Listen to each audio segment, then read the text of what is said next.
জরুরি সংবাদ সম্মেলনের বা বিষয় এটি আমাদের সিনিয়র যুগ্ম সম্পাদক আল মামুন বলেছেন।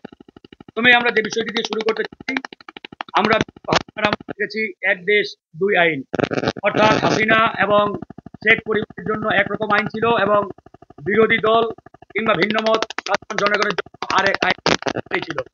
ঠিক একই অবস্থায় আজকে দাঁড়িয়ে যদি ওই হাসিনার মডেল অনুসরণ করে বর্তমান সরকার দেশ পরিচালনা করতে চাই, গ্রহণ করব নেব। যখন আমরা দেখলাম একই আদালত, একই আইন, একই রায়ে চট্টগ্রামের মেয়র ডাক্তার শাহাদাতকে শপথ বাক্য পাঠ করিয়ে পিআর দিয়েছেন, ঠিক একই আদালত, একই রায়, কিন্তু ঢাকা দক্ষিণ সিটি কর্পোরেশনের মেয়র ইসরাকের বেলায় তারা কোনোভাবেই তাকে শপথ বাক্য পাঠ করাতে চান না। শুধুমাত্র তাদের ব্যক্তিগত ক্ষোভ, রাগ এবং রাজনৈতিক প্রতিহিংসার কারণে তারা ইসলামকে তার যে ন্যায্যতা বা ন্যায্য যে প্রাপ্যতা সেখান থেকে তাকে বঞ্চিত করে রেখেছিলেন। আমরা গণ অধিকার পরিষদ স্পষ্টভাবে বলেছি, আমরা এক দেশে আর দুই আইন দেখতে চাই না। আইন হবে সবার জন্য সমান।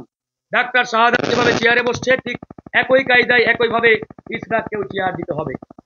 তারপরে যে বিষয়টি আমরা ইতিমধ্যে নিয়ে আসছি, ঢাকা উত্তর সিটি কর্পোরেশনের মেয়র মোহাম্মদ এজাজ, প্রশাসক মোহাম্মদ এজাজ, এই এজাজ 2018 সাল পর্যন্ত একটি নিষিদ্ধ ঘোষিত সংগঠনের নেতা ছিলেন, কর্মী না, নেতা ছিলেন এবং টপ 5 অর্থাৎ 5 নম্বরের মধ্যে তার পজিশন ছিল।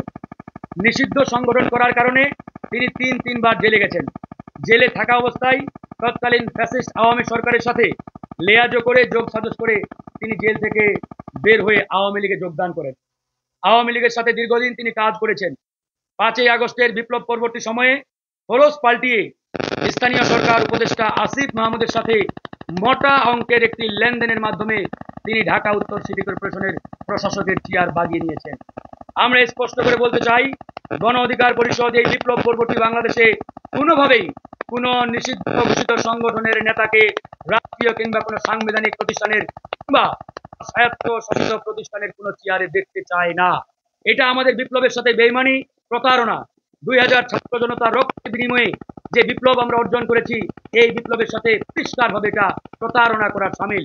আমরা স্থানীয় সরকার উপদেষ্টাকে জিজ্ঞেস করতে চাই, আপনি কত টাকার বিনিময়ে এরকম একটা নিষিদ্ধ ঘোষিত সংগঠনের নেতাকে ঢাকা উত্তরের প্রশাসক হিসাবে নিয়োগ দিয়েছেন? এই প্রশ্নের উত্তর জনাব আসিফ মাহমুদ সজীব ভুইয়াকে দিতে হবে, যেহেতু তিনি এবং তার রেফারেন্সে, তার সুপারিশে এরকম নিষিদ্ধ সংগঠনের একজন নেতা ঢাকা উত্তর সিটি কর্পোরেশনের মতো গুরুত্বপূর্ণ একটি প্রতিষ্ঠানের প্রধানের দায়িত্ব পেয়েছেন কিংবা তাকে সেই চেয়ার দেওয়া হয়েছে। তার মানে এই পুরো প্রক্রিয়ার সাথে আসিফ মাহমুদ সজীব ভুইয়া জড়িত।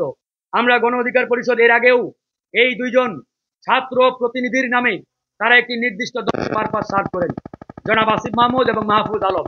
তাই আমরা বলেছি, এই সরকার যদি কোনো নন পলিটিক্যাল সরকার হয়ে থাকে, অরাজনৈতিক সরকার হয়ে থাকে, তাহলে এরকম একটি অরাজনৈতিক সরকারে কোনোভাবেই কোনো অবস্থাতেই রাজনৈতিক দলের কোনো প্রতিনিধি থাকতে পারেন না।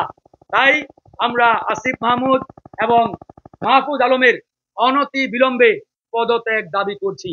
সরকার যদি তাদেরকে অপসারণ না করে কিংবা তারা যদি স্বউদ্যোগে পদত্যাগ না করে, তাহলে গণ অধিকার পরিষদ এবং অন্যান্য রাজনৈতিক দল সাধারণ মানুষকে নিয়ে আরো কঠোর আন্দোলনের দিকে গণ অধিকার পরিষদ ধাবিত হবে। আমরা আশা করব সরকার প্রধান ডক্টর মোহাম্মদ ইউনূস, আপনার প্রতি আমাদের এখন আস্থা আছে, সুতরাং আপনি অনতি বিলম্বে এ বিষয়ে কার্যকর উদ্যোগ নেবেন। আসিফ মাহমুদ এবং মাহফুজ আলমকে আপনি আপনার উপদেষ্টা পরিষদ থেকে সরাবেন এবং নিষিদ্ধ ঘোষিত সংগঠনের যে নেতা ইতিমধ্যে ঢাকা উত্তর সিটি কর্পোরেশনের প্রশাসক নিয়োগ পেয়েছেন বা নিয়োগ দেওয়া হয়েছে, তাকে বহিষ্কার কিংবা পদত্যাগ নয়, তাকে অপসারণ করতে হবে। তাকে অপসারণ করে গ্রেপ্তার করতে হবে। এটা আমাদের দেশের সার্বভৌমত্বের প্রশ্ন। যখনই দেশি বিদেশি আন্তর্জাতিক গণমাধ্যমগুলো এই খবর ছাপাবে, আপনারা চিন্তা করে দেখেছেন আমাদের দেশের ইমেজ কোথায় যাবে? যখন আন্তর্জাতিক মিডিয়াগুলো এই বিষয়টি তুলে ধরবে যে বাংলাদেশের বিপ্লব পরবর্তী সরকার এরকম একটা জঙ্গিবাদের সাথে যুক্ত ব্যক্তিকে রাষ্ট্রীয় কিংবা সাংবিধানিক বা স্বায়ত্তশাসিত একটা প্রতিষ্ঠানের প্রধানের চেয়ারে বসিয়েছেন, এটা আমাদের দেশের জন্য মারাত্মক ড্যামেজ একটা অবস্থা তৈরি করবে। পরিশেষে আরেকটা